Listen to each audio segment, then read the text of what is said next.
lamaana u dhashay dalka Kuwait ayaa isfuray daqiiqado un kadib markii ay isguursadeen jeer uu ninkii caruusadiisa cusbeed ku tilmaamay axmaqad taasoo iminka dhex taala baraha Twitterka.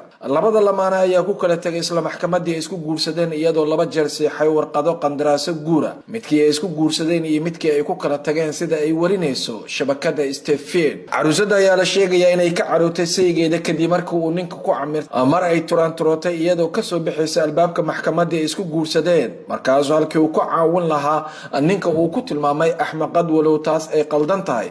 dad badan ayaana ka dooday inaysan dhameen waxa ay ku kala tageen labada haduna isguursaday. si kastaba ha ahaatee Kuwait waa dalka labaad ee ugu furiinka badan dunida Carabta iyadoo 2017 tirakoob ay sameysay wasaaradda cadaaladda dalkaasi oo muujiyay in 60% guurka dhacay ay furiin ku dhamaadeen waxaana loo aaneynayaa dadka oo isu guursada dana dhaqaale si ay lacag badan ugu helaan dawladda dalka Kuwait.